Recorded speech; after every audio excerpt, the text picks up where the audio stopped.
देख रहे हैं एसपीएन 9 न्यूज और स्वागत है आप सभी दर्शकों का मेरे प्रोग्राम में। और प्रोग्राम का खास मुद्दा है बिहार के पूर्व मुख्यमंत्री लालू प्रसाद यादव के बड़े लाल यानी कि तेज प्रताप यादव को लेकर। तेज प्रताप यादव ने आखिरकार पिता लालू से रिम्स से मुलाकात की, उनको महादेव की पदवी दी, खुद को श्री कृष्ण और छोटे भाई को अर्जुन यानी तेजस्वी को अर्जुन बताया। इसके साथ ही लालू प्रसाद यादव ने उनसे कहा कि आप पार्टी को आगे लेकर जाओ। यानी कि कुल मिलाकर अब फाइनली लालू प्रसाद यादव के बयान से साफ लग रहा है कि उन्हें बेटे से कोई गिला शिकवा नहीं है। साथ ही साथ तलाक को लेकर कोई बात हुई है दोनों के बीच, इस बात की जानकारी तेज प्रताप ने नहीं दी है।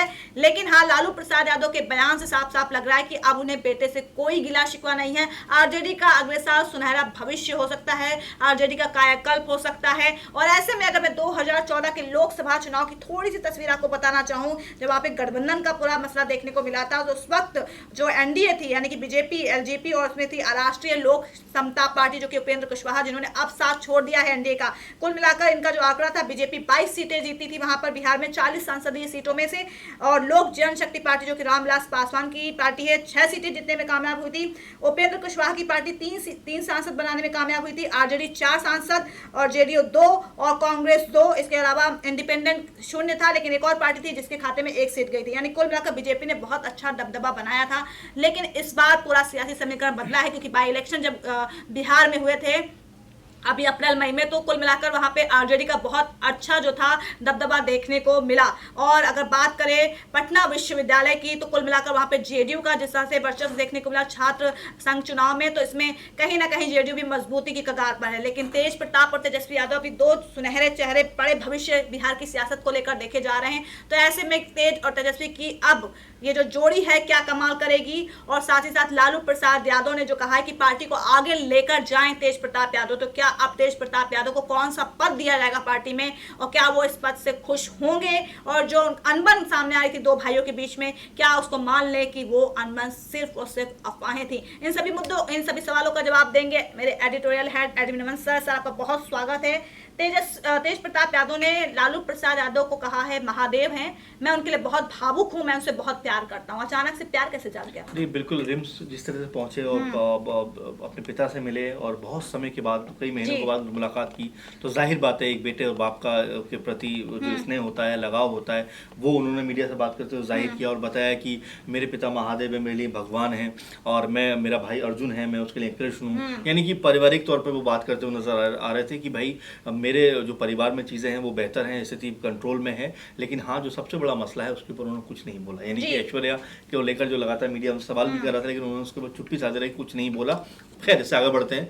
अब जिस तरह की लगातार बात हम लोग कर रहे थे कि क्या दोनों भाइयों में मनमुटाव है, क्या पिताजी से भी नाराज हैं, उसको कहीं ना कहीं उन्होंने अब उस पर अंकुश लगाया है। क्योंकि जिस पिता से मिले हैं और मिलने के बाद जो बात उन्होंने कही है कि मेरे पिता मेरे भगवान हैं और मेरे पिता चाहते हैं कि आरजेडी आगे बढ़े, तो मैं हमेशा उनकी इच्छा को पूरा करूंगा, अपने भाई को लेकर चलूंगा। मेरा भाई अगर अर्जुन है तो मैं साथी बनकर उनके साथ चलूंगा। और इस तरह की बातें उन्होंने करते हुए ये जताया है कि कोई भी उन्हें कमजोर न समझे, या कोई भी उनकी पार्टी को कमजोर न समझे, या कोई भी ये ना समझे कि दोनों भाइयों के बीच कोई दरार है। जी, दरार है। लेकिन सर, एक सवाल मेरे मन में खटक रहा है कि जब बीती 28 नवंबर को वृंदावन से पटना लौटे थे, जब उनको कितना आग्रह किया उनकी माँ राबड़ी ने, भाई आ जाओ, तब तो वो पहुंचे नहीं। 28 नवंबर को पहुंचे, उसके बाद 1 हफ्ते तक रहे भी वो। हालांकि बहुत ज्यादा टाइम उन्होंने पटना में बताया, लेकिन घर नहीं गए। और पिता लालू से भी उन्होंने मुलाकात नहीं की, ऐसा भी कहा गया। लेकिन फिर वो वृंदावन लौट अभी आए थे, फिर 1-2 दिन में फिर वापस पटना गए, फिर कहा कि राजनीति में सक्रिय होने जा रहा हूँ और बिना श्री कृष्ण के अर्जुन कुछ नहीं कर सकते थे, और मैं अब ऐसी प्लानिंग लेकर आया हूँ कि मैं विरोधियों के छक्के छुड़ा दूंगा।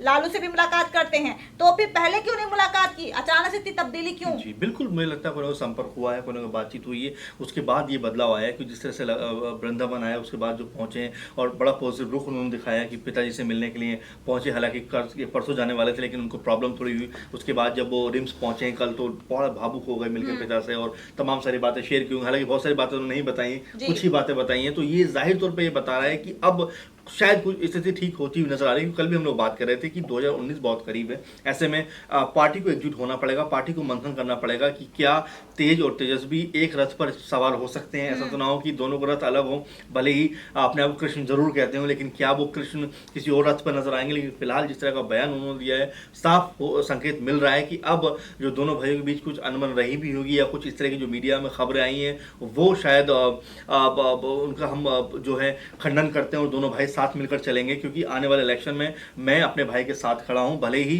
अभी राजनीतिक महत्वाकांक्षाएं, हालांकि कल भी हम लोग बात कर रहे थे, राजनीतिक महत्वाकांक्षाएं अभी भी उनकी मुकम्मल नहीं हो पाई, पूरी नहीं हो पा रही, लेकिन हो सकता है पिता ने कोई मूल मंत्र दिया हो, कुछ बात कही हो, जिसके बाद उनके जो है विचार पूरी तरह बदल गए। जी, विचार पूरी तरह बदल गए। हालांकि लालू प्रसाद तो उनको बहुत पहले से समझा रहे हैं, ऐसा नहीं है, तलाक की अर्जी से पहले भी उनको समझा रहे, मां राबड़ी समझा रही। लेकिन मुझे ये समझ में नहीं आ रहा कि जब वो दोबारा वृंदावन आए, वापस लौटे, उन्होंने जो सकारात्मकता दिखाई है वो अचानक से सकारात्मकता आई कहां से? बिल्कुल, यही बहुत सारे सवाल थे। गायत्री, लगातार हम लोग बात भी कर रहे थे कि लालू जी लगातार नजर बनाए हुए थे अपने बेटे के ऊपर कि पता करिए कैसे वो खर्च अपने कर रहा है, क्या प्रॉब्लम है, क्यों घर से बाहर है। मतलब पार्टी के लोग भी कहीं ना कहीं उनके इस उसमें लगे हुए थे। हाँ, जिस तरह बदलाव तुरंत देखने को मिला और जिस तरह चीजें तुरंत हमें नजर आई हैं, वो बहुत सारे सवाल खड़े जरूर कर रही है। लेकिन हाँ, ये आरजेडी के लिए और लालू परिवार के लिए बड़ी खुशखबरी है, क्योंकि जो बेटा लगातार कई महीनों से खासकर लालू से जुदा था, वो अपने पिता के पास पहुंचा, बीमार पिता के पास पहुंचा, उनका हालचाल लिया, तो एक नई एनर्जी या नई ऊर्जा जरूर लालू जी के अंदर आई होगी। बेटा कम से कम उनसे मिलने पहुंचा है और एक बड़ा सकारात्मक रुख दिखाया है। सकारात्मक रुख दिखाया है। लेकिन सर, जो अभी मैंने आंकड़ा बताया है बिहार की लोकसभा सीटों का,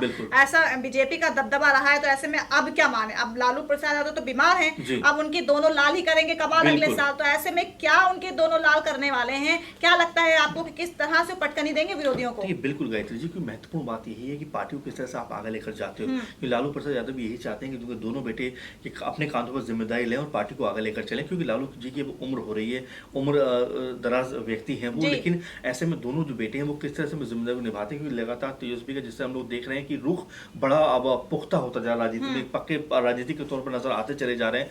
क्या आने वाले दिनों में दोनों भाई मिलकर कमाल करने वाले हैं और किस तरह सीटों पर लोग जाएंगे, कौन कौन खड़ा होगा, क्योंकि मैं पहले भी बता चुका हूं आपको और अभी बता रहा हूं कि तेज अंदरूनी मामलों से भी कुछ ज्यादा खुश नहीं है, क्योंकि लगातार वो कहते रहे हैं कुछ लोग हैं अंदर जो पार्टी में प्रॉब्लम जी, अंदर और बाहरी दोनों उन्हें शत्रुओं से जो है अलर्ट रहना है।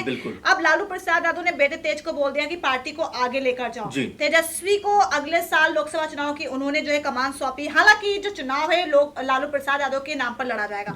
छपरा की सीट पे काफी बवाल चल रहा है लोकसभा सीट को लेकर, क्योंकि उस पे कहा चंद्रिका राय जो उनके ससुर हैं, उनको लेकर भी नाराजगी, क्योंकि ऐश्वर्या ने बोला था कि मेरे पिता को टिकट दो। ऐसे में क्या लगता है, तेज प्रताप यादव वृंदावन से जब वापस लौटे हैं तो उनके दिमाग में ये तो नहीं चल रहा है कि पहले मैं अपने सियासी, क्योंकि उन्होंने खुद ही कहा मैं सियासी भविष्य खतरे में, तो क्या ऐसे में ये नहीं लग रहा कि वो अब विधायक नहीं, अब लोकसभा का चुनाव? हाँ बिल्कुल, हालांकि पिछले चुनाव में भी लड़ना चाहते थे, लेकिन उसमें उम्र नहीं थी, इस बार अब उम्र है, तो हो सकता है वो जरूर जाएं, क्योंकि देखिए छपरा सीट परंपरागत जो सीट है आरजेडी की वो रही है। ऐसे में बिल्कुल आपने सही कहा कि ऐश्वर्या के साथ भी मनमुटाव की खबरें आई थी, इसी को लेकर मनमुटाव था कि वो चाहती थी मेरे पिताजी चंद्रिका राय जी इस चीज से चुनाव लड़े, लेकिन जो है तेज चाहते थे मैं चुनाव यहाँ से लड़ूं। तो ये एक जो है पार्टी में तनातनी का माहौल इसलिए बढ़ा भी, और लगातार जो खबरें सुर्खियों बनती रही कि वो परिवार से अलग हो गए, परिवार से ही हट गए। इसका मतलब ये था कि परिवार ने कहने के दबाव बनाया हुआ तेज पे कि आप ये वाली सीट छोड़ दो, आप कहीं और चुनाव लड़ो। अब ऐसे में देखने वाली बात ये होगी, सही बोला आपने, कि क्या सांसद के लिए चुनाव लड़ेंगे या फिर एक साल का इंतजार करेंगे और विधानसभा चुनाव के लिए जाएंगे? चुनाव लड़ेंगे, और सारी सी बात है जहां से वो विधायक हैं, जहां से तेज प्रताप यादव विधायक है, वहां की जनता भी उनके कार्य से ज्यादा खुश नहीं है, क्योंकि वो अपने व्यक्तिगत मसले में इतने फंसे हुए हैं कि जनता क्या कर रही है, अपने क्षेत्र में क्या हो रहा है उनको यही नहीं पता, तो उनको सांसद क्यों चुनेगी? बिल्कुल महत्वपूर्ण मसला उठाया आपने, क्योंकि जिस क्षेत्र से आप आते हो उस क्षेत्र का विकास करना आपकी जिम्मेवारी है। आप अगर पारिवारिक मामलों में या निजी मामलों में फंस के रह जाएंगे तो वो जनता जो आपको उम्मीद इस वोट करके दी है कि ये उम्मीद करेगी कि आप राज्य का या उस क्षेत्र का या उस जो जिस इलाके से आप आते हो उसका विकास करेंगे, लेकिन आप उन चीजों में इन्वॉल्व ना होकर आप दूसरी चीजों में इन्वॉल्व है, इसका मतलब ये जनता भी आपसे नाखुश होगी। ऐसे में महत्वपूर्ण बात यह है कि जनता में जाएं, एक बार फिर विश्वास बहाल करें, क्योंकि आपने बड़ा अच्छा एक शब्द कोट किया कि मेरा पॉलिटिकल करियर बर्बाद हो रहा है। बिल्कुल, जिस तरह से कई महीनों से हम देख रहे हैं कि लगातार यही रस्साकशी का दौर देखने को मिल रहा है, तनातनी का माहौल देखने को मिल रहा है। ऐसे में क्या जनता एक बार फिर तेज पर भरोसा करेगी? बहुत महत्वपूर्ण सवाल आपने उठाया, क्योंकि सिर्फ आना ये कह देना कि भाई के साथ हूं ये अलग बात है, लेकिन जनता जिसने आपको चुना है काम के लिए, अगर वो काम उसका मुकम्मल नहीं होगा तो जाहिर बात है वो आपको सबक भी सिखा सकती है।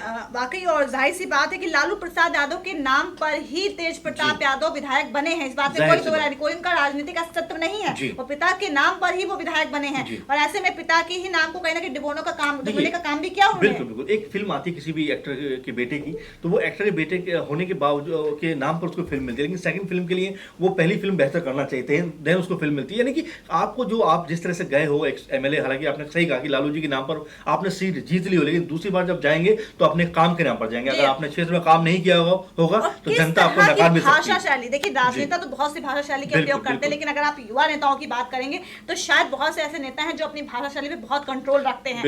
जो बुजुर्ग हो गए हैं, जो मतलब अनाप शनाप बयानबाजी करते हैं, उनको नहीं कह रहे हैं, लेकिन जो युवा नेता हैं वो बहुत सोच समझ के बयानबाजी करते हैं। लेकिन तेज प्रताप यादव तो शायद युवाओं नेताओं की कैटेगरी में भी नहीं आते, क्योंकि वो देख लूंगा, बता दूंगा, देख लेंगे, ऐसा कर लेंगे बस। तो फिर इससे जनता विश्वास करेगी। बिल्कुल, शायद यही वजह है कि तेजस्वी लगातार उभर कर सामने आए, और हो सकता है ये बड़ी महत्वपूर्ण आपने सवाल उठाया, क्योंकि देखिए भाषा का बड़ा महत्वपूर्ण स्थान है। अगर आप कोई बात कह रहे हैं तो जनता कितना कम्युनिकेट करती है ये देखना जरूरी है। भले ही आप कितने बड़े लीडर हो, कितने छोटे लीडर हो, लेकिन भाषा का इस्तेमाल करना आपको आना चाहिए। अगर वो नहीं आ रहा है तो मतलब जनता आपसे कनेक्ट नहीं होगी। और सिर्फ जी आपको रोकना चाहूंगी थोड़ा सा, तेजस्वी की भाषा शैली देखिए, विरोधियों पे वो जमकर हल्ला करते हैं, लेकिन हमला भी बोलते हैं, लॉजिकली ट्वीट करते हैं। आज भी अगर नीतीश जी को बोलते हैं चाचा करके ही बोलते हैं, यानी कि ये एक सभ्यता है और हमें रखना चाहिए। राजनीति में भले ही हमारे मतभेद हो, लेकिन एक हायरार्की, एक सम्मान हमारा होना चाहिए, और ये जरूरी है। बिल्कुल आपने बहुत ही महत्वपूर्ण सवाल उठाया गया चाहिए, मैं इसको आगे बढ़ाना चाहूंगा कि जिस तरह से अगर हम देखें, राहुल गांधी की बात कर सकते हैं, सचिन पायलट की बात कर सकते हैं, ज्योतिरादित्य सिंधिया की बात कर सकते हैं, ये यंग जनरेशन आ रही है, लगातार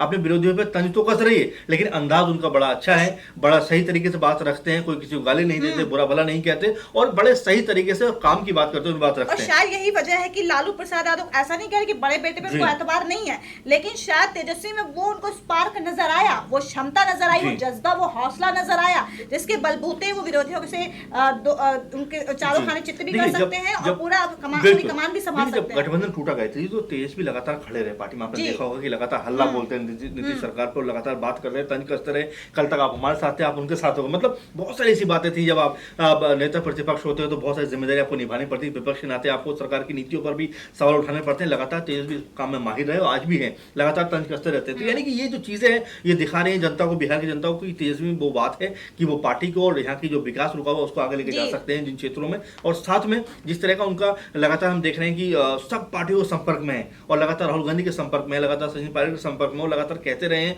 कि महागठबंधन जब बनेगा तो बीजेपी का सफाया कर देगा। तो ये नजर आ रहा है कि वो बहुत एक्टिव है। सबसे बड़ी बात तो सही है कि व्यक्तिगत मसले किसके साथ नहीं होते, सबके साथ होते हैं, लेकिन तेजस्वी ने आज तक ऐसा अपने पर व्यक्तिगत मसले हावी नहीं होने दिए। उन्होंने हर मौके को क्रैश किया, ट्वीट किया, विरोधियों पर निशाना साधा, लेकिन तेज प्रताप यादव अपने तलाक के मसले को इतना उलझ गया कि वो भूल गए कि विधायक भी हैं, उन्हें पार्टी के लिए भी कुछ करना। अब वो वृंदावन से वापस लौटे हैं पॉजिटिविटी को लेकर कि भाई मैं राजनीति में सक्रिय होना चाहता हूं, क्योंकि उनका भविष्य दांव पर है। बिल्कुल ये महत्वपूर्ण बात है। अगर चलिए आपने इतना समय बिता दिया, लेकिन अब जो आने वाला 1 साल और उसके बाद जो समय है उसमें कुछ आप कर सकते हो बेहतर, तो आपको करना चाहिए, क्योंकि आपने बहुत ही महत्वपूर्ण सवाल उठाया है कि मेरा राजनीतिक करियर बर्बाद हो रहा है, लेकिन बर्बाद कर कौन रहा है, क्योंकि आप दोनों चीजों को आपस में मैच कर दे रहे हो, और ये प्रॉब्लम की जड़ है, क्योंकि लोग आपसे काम चाहते हैं, अगर आप काम नहीं करेंगे तो लोग आपको नकार भी सकते हैं। लालू प्रसाद यादव ने बोला है तेज प्रताप यादव को कि पार्टी को आगे लेकर जाओ। तेजस्वी का तो स्टैंड क्लियर है कि उनके हाथों में कमान है। तेज प्रताप यादव किस ओहदे के साथ जाएंगे तेजस्वी के साथ? हाँ देखिए, बहुत सारी बातें इसमें होना बाकी है, क्योंकि देखिए अगर आप जब पार्टी में जाते हैं तो पार्टी आपसे काम की उम्मीद भी रखती है, आपसे ये भी उम्मीद रखती है कि आप पार्टी के लिए कुछ ऐसा करें कि विरोधी खेमे में हलचल मचे, उससे कुछ ऐसे बयान निकल कर आने चाहिए, कुछ बातें निकल कर आनी चाहिए, कुछ ऐसी बात आप रखनी चाहिए कि विरोधी खेमे को लगे कि अब जो आरजेडी में दोनों भाई हैं मजबूत हैं, अगर यहाँ से कमी नजर आएगी तो ये पार्टी के लिए नुकसानदायक होगा, इसीलिए लगातार बात करते रहे, जुड़ाव महसूस होना चाहिए कार्यकर्ताओं को, वो शायद तेज प्रताप से नहीं होता। यही चीज मैं कह रहा हूँ कि लगातार अगर ये चीज नहीं होगी तो पार्टी के अंदर जो माहौल है वो भी आपके लिए नेगेटिव बनता चला जाएगा। ऐसे में जरूरत इस बात की कि अब पार्टी के सभी कार्यकर्ता जुड़े, लोगों जुड़े, देन आपकी जो छवि है वो और ज्यादा बेहतर हो जाएगी। तेज प्रताप यादव ने पॉजिटिविटी तो दिखाई है कि भाई वो राजनीतिक भविष्य उनका दांव पर है, उन्हें अपना सियासी करियर संभालना है, सुधारना है, और लालू प्रसाद यादव ने बखूबी उनका साथ भी दिया है कि आगे लेकर जाओ पार्टी को। कुल में पिता है तो विश्वास तो करेंगे ही बेटे पे, लेकिन अब तेज प्रताप यादव के पास एक सुनहरा मौका है कि वो खुद को साबित करके दिखाएं। लोकसभा चुनाव है, इसके बाद बिहार में होंगे विधानसभा चुनाव, तो ऐसे में कुल मिलाकर उनके पास 2 चुनौती है, दोनों चुनौती पे उन्हें खरा उतरना है, दिखाना है कि नहीं मैं भी, मेरा जिस तरह का नाम है और उसी तरह का मेरा काम भी है, क्योंकि तेज प्रताप तेज होने नाम से कुछ नहीं होता है, इंसान को काम से फर्क पड़ता है, वो काम दिखना भी चाहिए। तो ऐसे में आप तेज प्रताप यादव क्या करते हैं ये नहीं मालूम, लेकिन हाँ अब उन्हें ट्यूनिंग बिठानी पड़ेगी, अपना भाषा शैली पे काम करना पड़ेगा, नेताओं से भी बेहतरीन जो है एक संवाद स्थापित करना पड़ेगा, क्योंकि नेता में क्वालिटी ये होती है कि बेहतरीन तरीके से सबको रिझा लेना, और शायद इसमें तेजस्वी भी तेज प्रताप यादव से बहुत ज्यादा आगे है। तो कुल मिलाकर देर आए दुरुस्त आए, लेकिन तेज प्रताप यादव को अब अपने इन बातों पर काम करना पड़ेगा, और शायद उनका एक उज्जवल भविष्य अगले साल बन सकता है, या फिर बिहार विधानसभा चुनाव में देखने को मिल सकता है। तो दर्शकों आज के खास प्रोग्राम में बस इतना ही। शुक्रिया अमन सर, नमस्कार दर्शकों।